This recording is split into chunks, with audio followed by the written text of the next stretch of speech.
pelayanan lagi pakai tarik depannya itu pelayanan dan bantuan hukum kepada pencari keadilan cara cuma-cuma gratis, mana ada.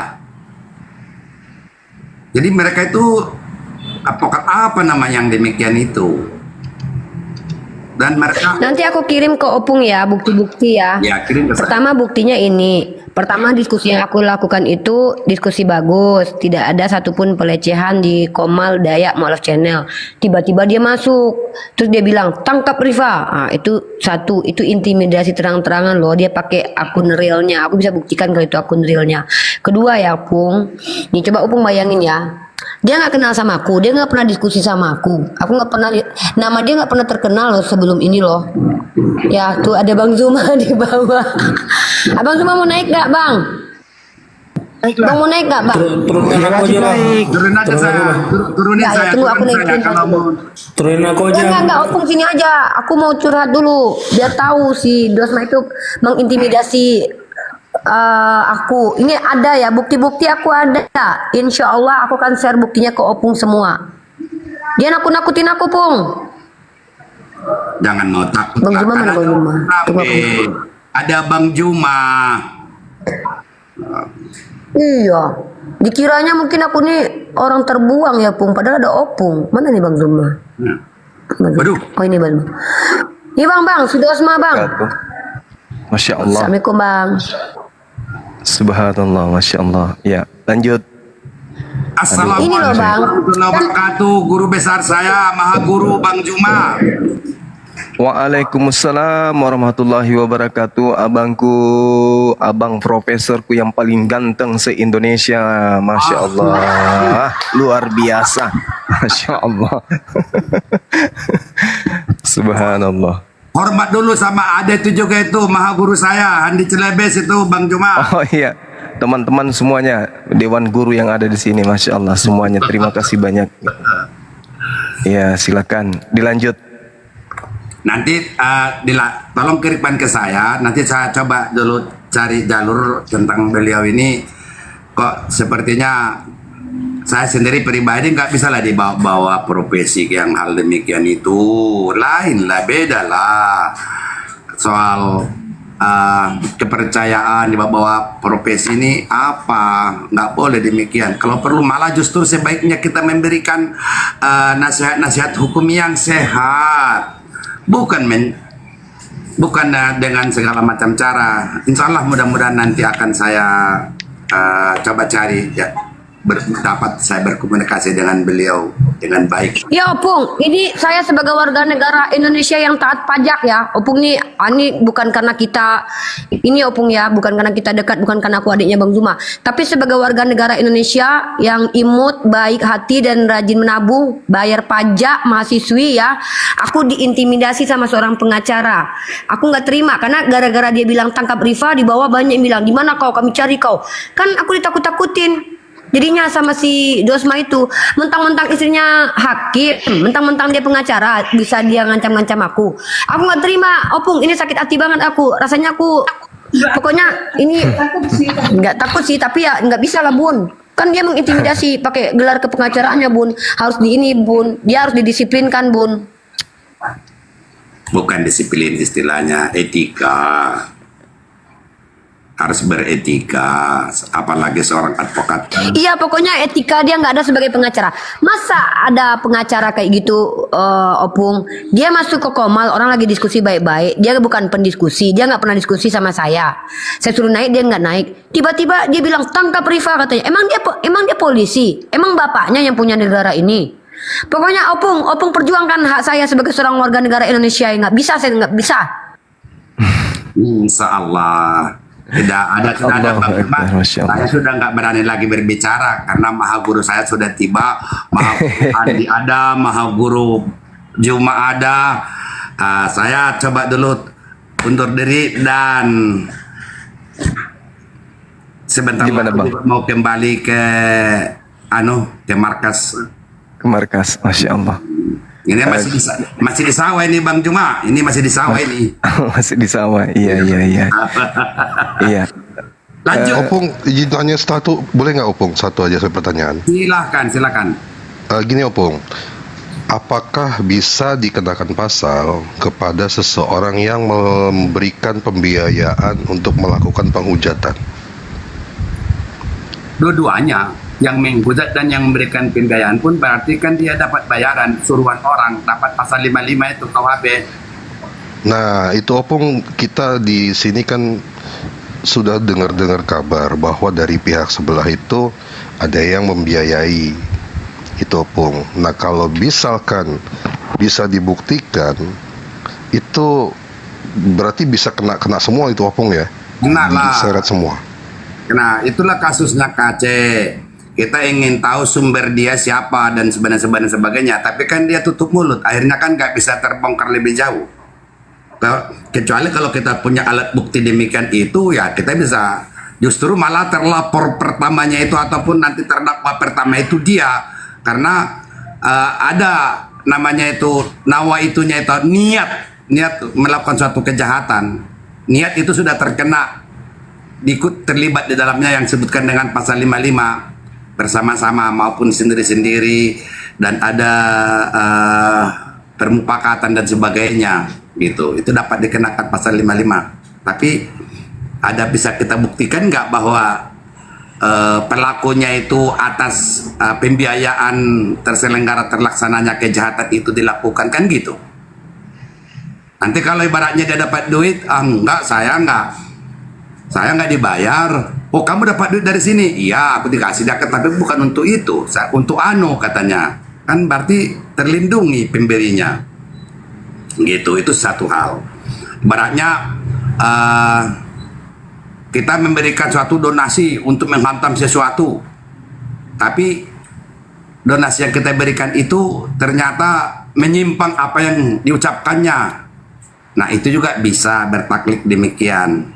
Jadi, tapi kalau sudah nyata dan jelas dan si pelakunya bisa bernyanyi bahwa itu adalah dia disuruh dan didanain, itu kena. Dua-duanya kena, pelaku kena, yang mendanain donasinya kena. Gitu, Bang Rul. Monggo. Ya, terima kasih opung. Jawabannya. Saya satu pertanyaan, Abang. Waduh, ngeri aku kalau sudah Maha Guru bertanya ini yang harus siap. Enggak, Bang. Fenomena yang terjadi jauh sebelum ada yang disebut apologet Islam. Apologet Islam ini kan berdiri baru juga setahun. Bulan kemarin, bulan 9 baru milad pertama. Artinya bahwa umat Islam bahu-membahu kemudian, dalam hal ini para apologet pembela akidah dan penghalau pendangkalan akidah, ketika kemudian tampil di sosmed, melakukan kemudian tindakan bertahan dan perlawanan terhadap hujatan, penistaan, dan kemudian segala aspek yang mereka jadikan sebagai acuan untuk merendahkan pemahaman umat Islam terhadap Islam itu sendiri. Apakah dikategorikan ketika kami melakukan perlawanan itu sebagai penista? Ketika kemudian kami memberikan sebuah argumentasi yang berdata dan berdasar kepada buku yang mereka anggap sebagai firman Tuhan. Contoh misalnya, ketika mereka menuduh baginda Rasulullah Muhammad sallallahu alaihi wasallam, Nabi yang dimuliakan kemudian oleh mayoritas penduduk negara ini, dengan tuduhan menggauli anak kecil, kemudian suka kepada janda, suka poligami, pedofil dan seterusnya. Lalu kami mengambil data di dalam Bible. Misalnya kami mengambil Lukas 22 dengan mengatakan bahwa kalau Nabi kami berkeluarga dan punya keturunan, lalu apa fungsi kemudian senjata Tuhanmu yang tertulis di dalam Lukas 22, yang nyata di sana dia disunat? Apakah itu melanggar hukum? Karena datanya ada. Yesus yang mereka tuhankan kemudian disunat pada hari ke-8. Di area diskusi kemudian kami bertanya kepada mereka, lalu bagaimana cara Tuhanmu melampiaskan kemudian sari makanan yang masuk ke dalam tubuhnya? Apakah dia nikah? Atau dia mimpi? Atau dia melakukan sesuatu yang istilahnya 501?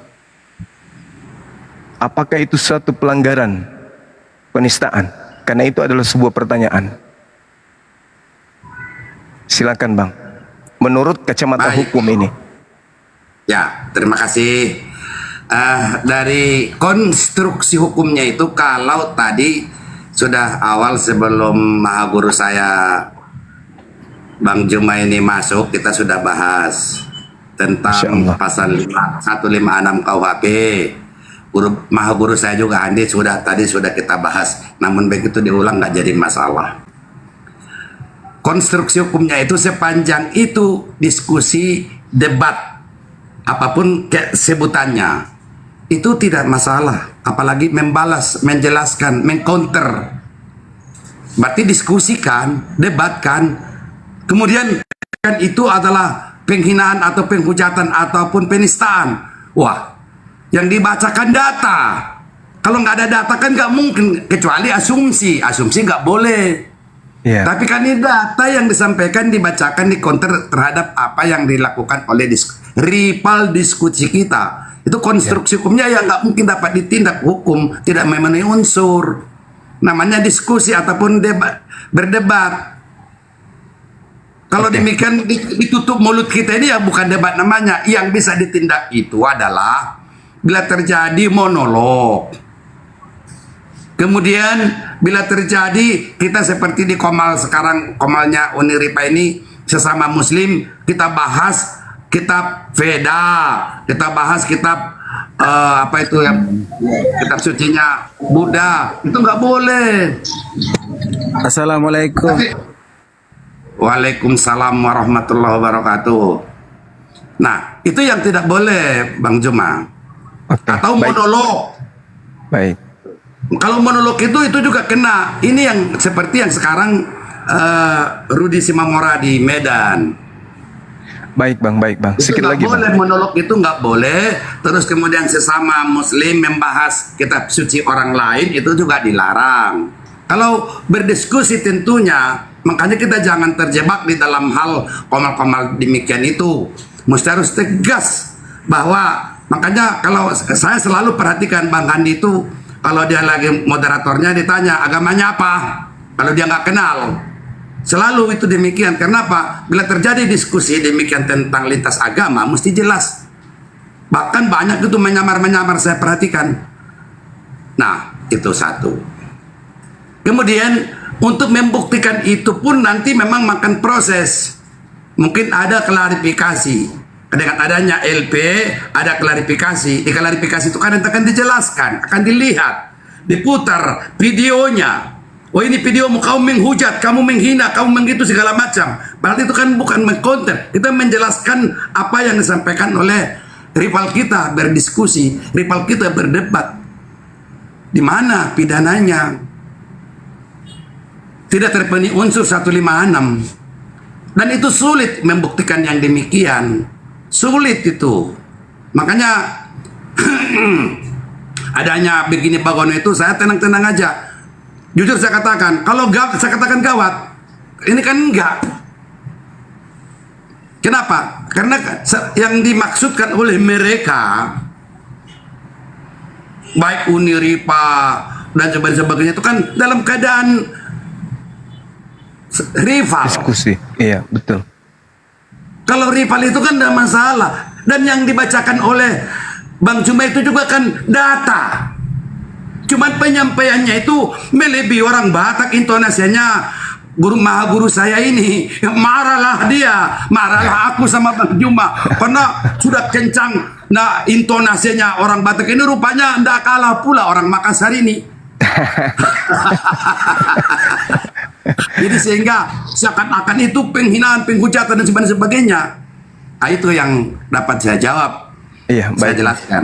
Saya- Jadi jangan terlalu asumsi dan sebagainya. Ya, saya memahami. Saya sangat memahami semua itu karena saya katakan yang namanya setiap orang, apalagi ada teror seperti Uniripa, jadilah itu langsung labil mental itu. Iya. Karena iya, saya Bang. sendiri sudah berkali-kali saya dilaporkan orang di ini. Ya kalau sepanjang kita kebenaran ya dilindungi Allah. Apalagi akidah yang dipertahankan. Nyawa saya taruhannya. Paham Allahu itu Bang Akbar, Juma? Masya Allah. Siap. Masya Allah. Jadi Izin. sabar Bang, sabar. Jadi abang juga harus paham di sini bahwa ada beberapa latar belakang yang kemudian menjadikan saya pribadi untuk tampil sebagai apologet. Dari kacamata yang terjadi, kebetulan saya kan berasal dari wilayah yang pernah terjadi ya konflik SARA. Nah, ketika saya melihat di link-link Kristen, kemudian YouTube Kristen, kemudian di Facebook Kristen, kemudian syarat dengan penistaan dan penghinaan terhadap agama Islam.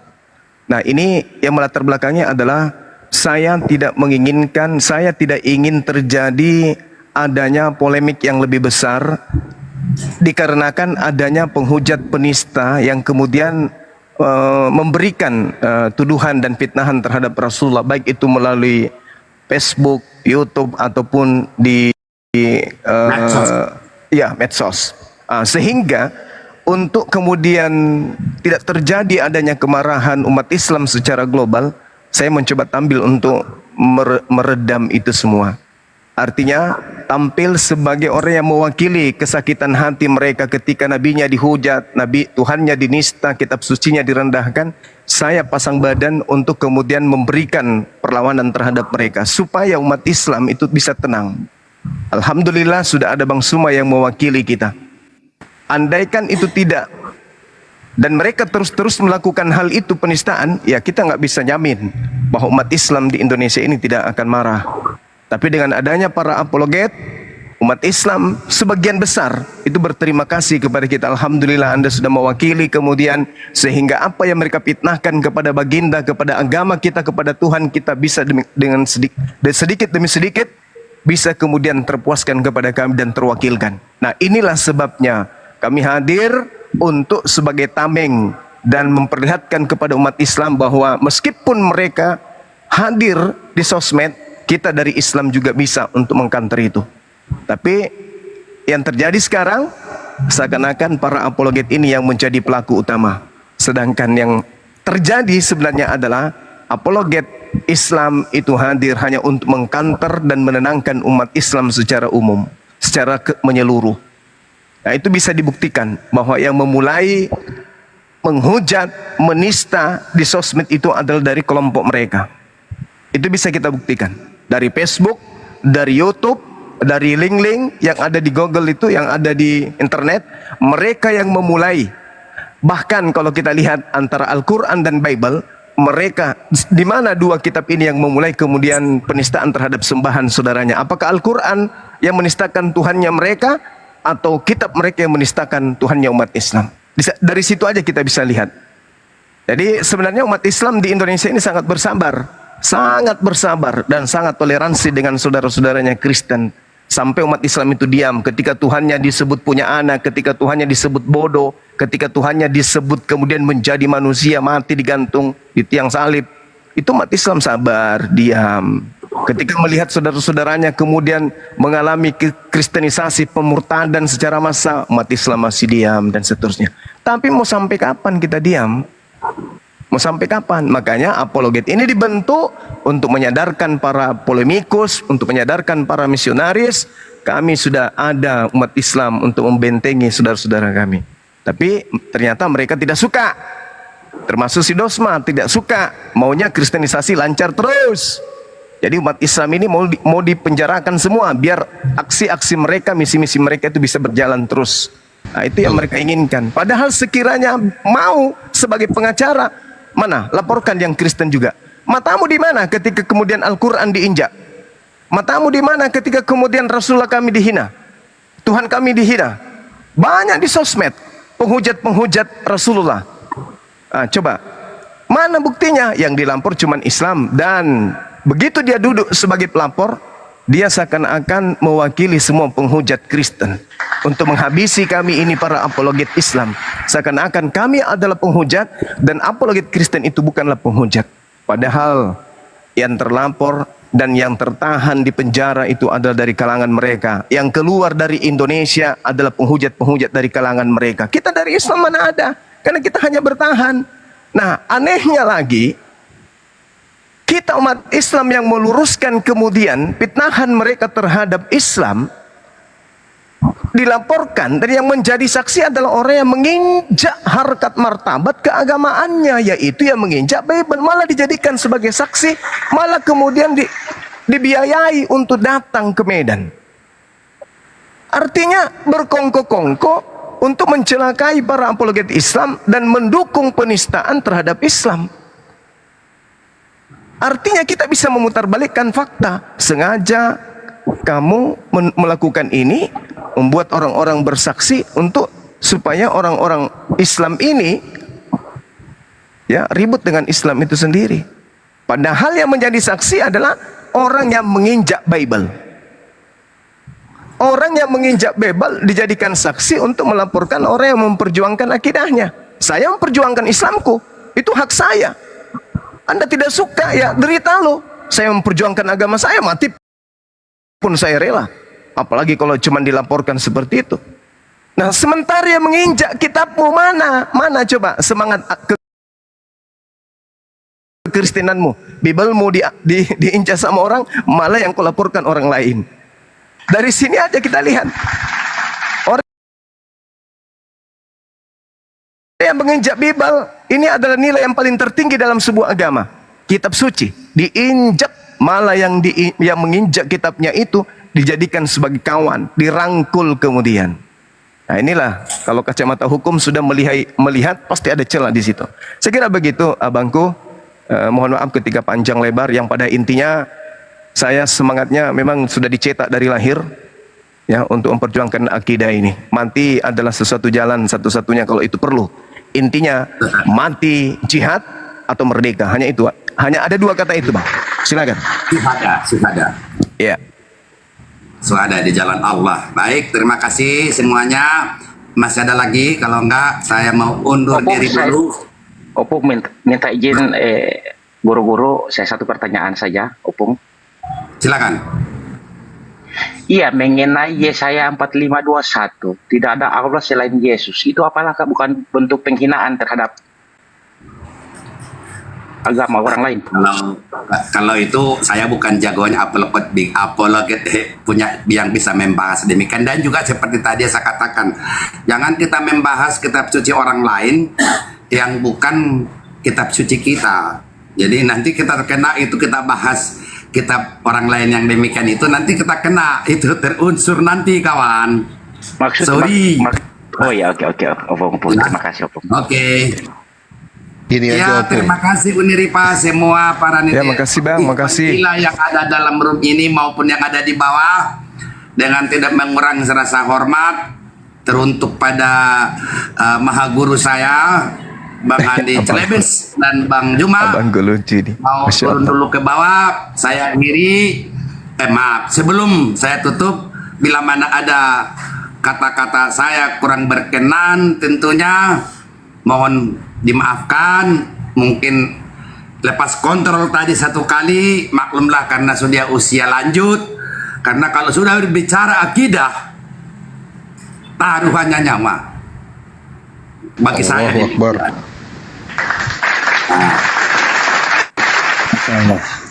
Demikian saya akhiri, billahi taufiq wal hidayah. Wassalamualaikum warahmatullahi wabarakatuh. Waalaikumsalam warahmatullahi wabarakatuh.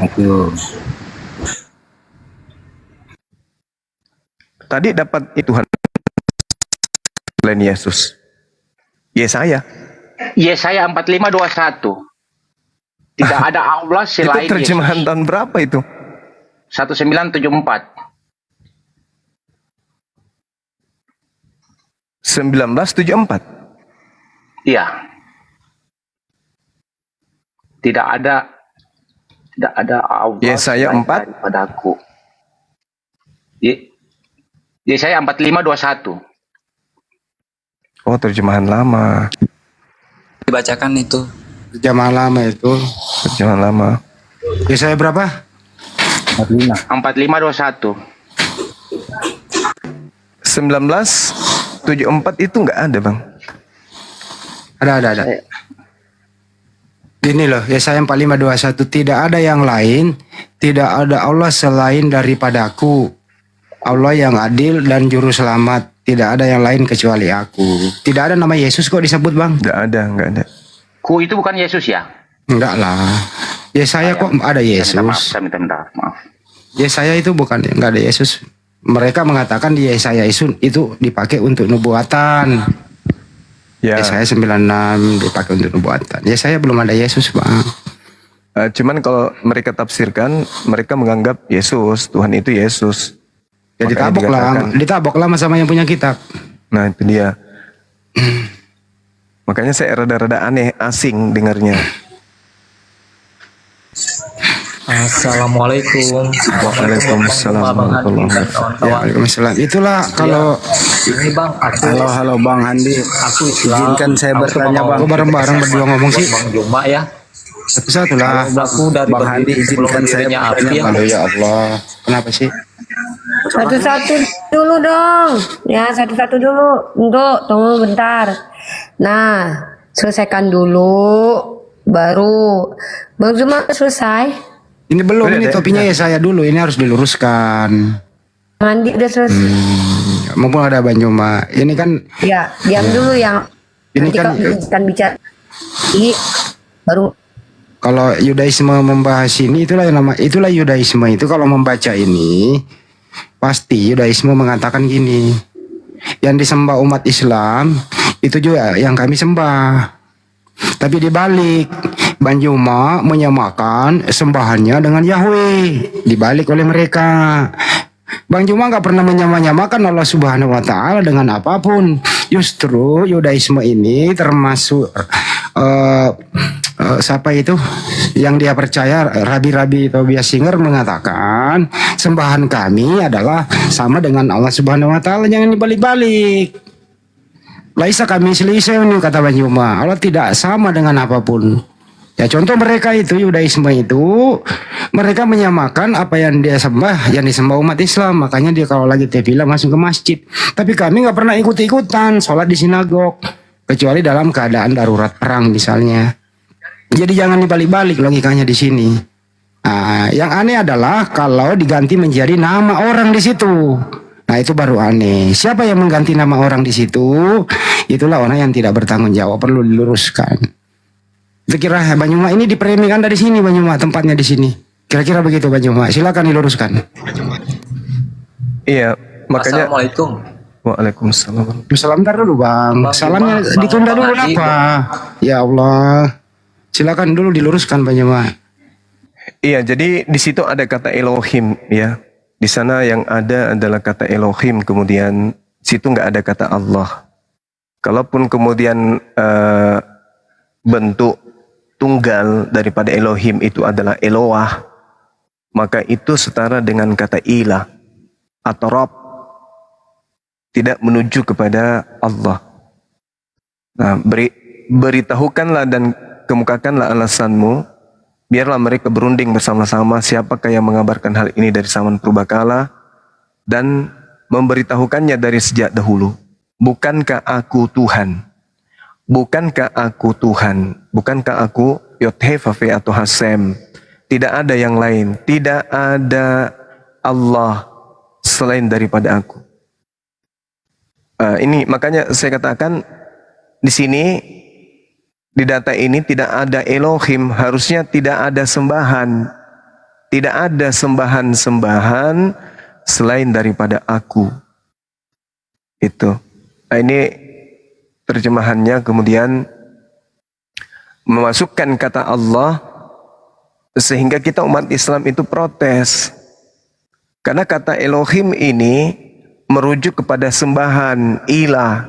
Tidak ada Tuhan atau tidak ada sembahan selain daripada aku. Sama seperti di Al-Quran. La ilaha illa ana. Tuh, bahasa Arabnya itu seperti itu. La ilaha illa ana. Tidak ada Tuhan selain aku. Itu di dalam Yesaya 45 nomor 21. Tapi orang Kristen kemudian di Indonesia memasukkan kata Allah di situ yang berasal dari kata Allah yang dalam ilmu tajwid kita menyebutnya Allah. Penyebutannya makhraj hurufnya itu adalah Allah. Di KBBI tertulis Allah atau Allah dalam Latin itu adalah sebutan nama dalam bahasa Arab. Satu-satunya agama di Indonesia ini yang menggunakan kitabnya bahasa Arab hanya Islam. Berarti ini nggak boleh. Ini menyalahi kaidah. Ini penistaan sebenarnya. Kalau kita lihat, ini penistaan. Karena di situ dikatakan tidak ada Allah selain daripada aku. Artinya mereka berupaya menggunakan nama Allah dengan menggeser ke posisi sebagai gelar. Nah, kaidah itu tidak ada di dalam bahasa Yunani, tidak ada juga di dalam bahasa Ibrani, tidak apalagi dalam bahasa Indonesia. Seperti itu Bang Handi. Jadi terjemahan yang betul adalah tidak ada Tuhan selain daripada aku. Tuhan yang adil dan juru selamat tidak ada lain kecuali aku. Seperti itu. Artinya Elohim bukan nama ya. Gelar. Oke, Tunggalnya itu Eloah. Ya. Terjemahannya bukan nama tapi diganti menjadi Allah. Allah itu nama. Di sini ada salah terjemah. Salah penggunaan nama Tuhannya umat Islam diselipkan masuk dan ditempatkan pada bukan tempatnya gitu. Dan memang tak ada hubungannya. Kenapa harus bawa Tuhannya Islam sih? Kenapa nggak Tuhannya aja kan? Kan Kristen. Kristen punya Tuhan, kita juga punya Tuhan. Masing-masing aja pakai Tuhan supaya tidak ada debat, tidak ada diskusi, tidak ada kemudian tertuduh dan seterusnya. Hilangkan aja kata Allah, kan tidak susah itu. Ganti Tuhan. Tidak ada Tuhan selain daripada aku. Tidak ada Allah selain daripada aku. Kan seleo jadinya. Begitu Bang Handi. Saya rasa kalau jujur nggak kiamat juga kok. Biasa aja itu. Ya udah cukuplah. Ya itu dia semua makanya. tercerahkan ya. Silakan teman yang lain. Tadi ada yang kayaknya mau yang ada disampaikan. Lanjut. Halo, assalamualaikum Bang Juma. Waalaikumsalam warahmatullahi wabarakatuh. Di sini? Ini HP-nya yang satu dikecilin Bang. Mantul suaranya ke sini. Iya. Bang gini Bang, kan saya mau tanya tentang kenaikan Yesus ke langit kan Bang. Kalau konsep orang Islam kan gitu. Yesus diangkat ke langit bukan di surga kan Bang. Nabi Isa Bang, di Nabi Islam Isa, tidak ada Bang. Yesus. Iya. Jangan nanya Yesus ke Bang Juma kalau menolong. Nanya Nabi Isa aja Bang. Nabi Isa. Yang saya mau nanya gimana Yesus sampai sekarang ini tetap hidup dan dia bertahan hidup itu gimana Bang? Maksudnya kenapa larinya ke Yesus? Saya Muslim Bang. Muslim Saya mau Bang. coba apa? Isa itu kan diangkat ke langit. Terus? Sampai sekarang kan menurut keyakinan Islam kan dia tetap hidup. Ini Oh, agama dites dulu, saudara dites Islam dulu. atau Kristen? Tes dulu. Saya Islam Bang. Kenapa nanya seperti itu? Saya pernah ditanya gitu Bang. Saya mau minta Ya dijawab aja penjelasan. Bang. Al-Quran di Al-Quran surah An-Nisa ayat 158 itu jawabannya. 57. Iya. 57 58. Gini kan Bang, selaku Cukup ya Bang. Dia kan Jangan mancing, diangkat jangan sebagai tolong jangan manusia. dipancing Banyu. Stop dulu ya. Jangan dipancing Banyuma untuk menolong menanyakan Yesus. Kalau Anda menanyakan Nabi Isa alaihissalam, insya Allah akan dijawab. Oke. Oke, cukup ya. Yang saya Izin maksud mohon di sini izin. kan Nabi Mohon, Isa. Bentar. Ya tapi kenapa menyebut Yesus? Ya Jacqueline. Udah cukup Sorry, ya. Izin Mohandi. Saya mau tes dulu dia nih. Jacqueline, kamu jalan keselamatannya lewat siapa? Gimana Bang? Jalan keselamatan menurut kamu itu lewat siapa? Jalan keselamatan ya Islam Bang. Islam. Bisa syahadat nggak? Bisa Bang, bisa. Coba sama syahadat dulu. Asyhadu an la ilaha illallah wa asyhadu anna Muhammadar Rasulullah. Oke, silakan. Udah cukup. Intinya Abang Jacqueline kalau belum mumpuni jangan diskusi dulu deh ya. Iya, Banyak Bang, mendengarkan maksud saya maksud dulu. Saya kan saya mau nanya gimana Yesus bertahan Ya, cukup hidup. ya Bang, nanti beralih topik Bang, kan cukup tadi ya. Sudah dijawab Nabi Isa alaihissalam, Anda baca di An-Nisa 157 158 Bang. Oke, Oke, Bang. Oke, makasih.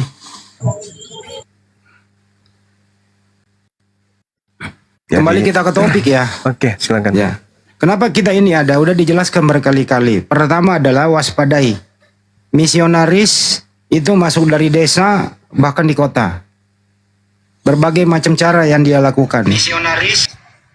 Aduh ya Allah, apa ini? Baik membawa brosur apapun itu. Sekarang lebih waspada lagi, ada Bible yang bertuliskan tulisan Arab dimirip-miripkan dengan Al-Quran. Jadi bahasa Arab dulu kemudian ada terjemahannya. Ini waspadai, bisa merusak akidah bagi yang tidak teliti membacanya. Ini harus dihadapi dengan bijak. Itulah adanya apologet Islam Indonesia, kita ada semua di sini. Membentengi keluarga Ada kita videonya nggak minimal. Bang Handi? Videonya ada ya. Di mana aku simpan ya? Ntar aku cari lagi dulu ya. Yang, itu yang penting. Injil bahasa Arab itu? Ada. Bukan Injil sih sebenarnya. Bible berbahasa Arab. Bible. Izin Bang Juma, untuk yang video itu saya pernah lihat. Jadi itu sebenarnya sudah lama, sekitar 5 tahun yang lalu lah itu. Itu kejadiannya di wilayah Jawa Barat.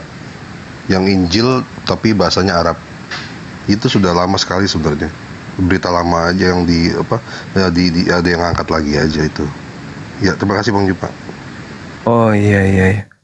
Masya Allah, sama-sama Bang.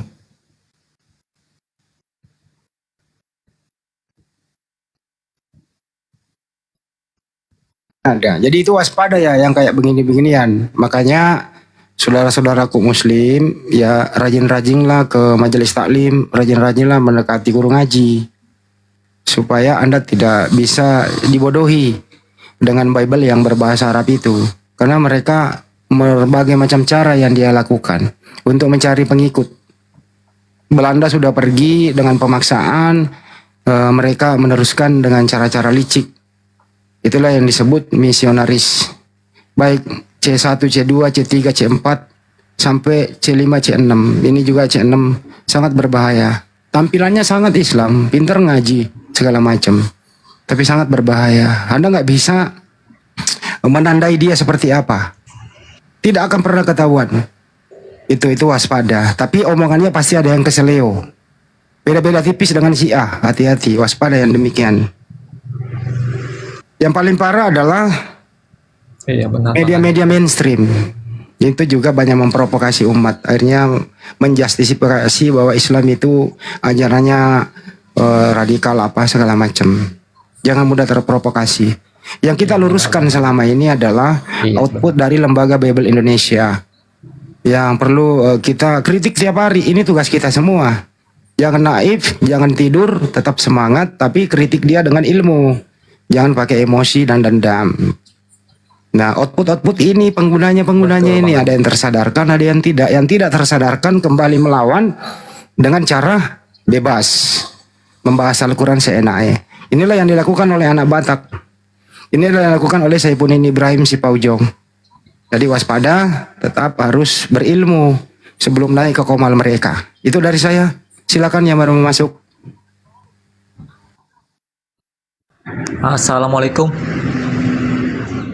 Waalaikumsalam. Assalamualaikum. Waalaikumsalam warahmatullahi Mohon izin untuk ngobrol bentar sama Bang Juma sama kawan-kawan juga.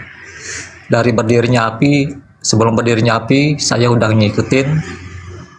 Buat Bang Juma, hati-hati. Api kita mulai disalahgunakan gitu aja.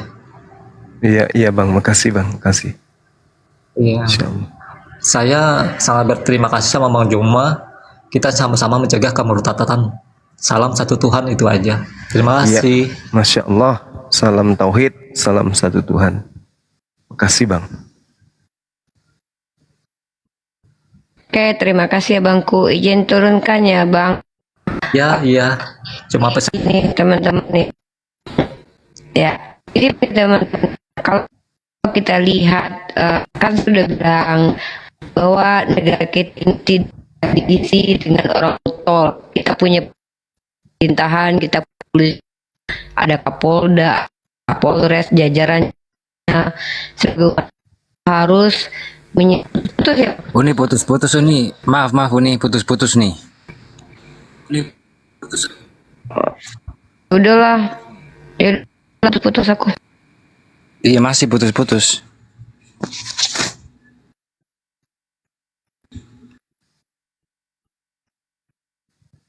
Di tempatku lagi maghrib, Dek. Silakan diambil alih dulu. Silakan.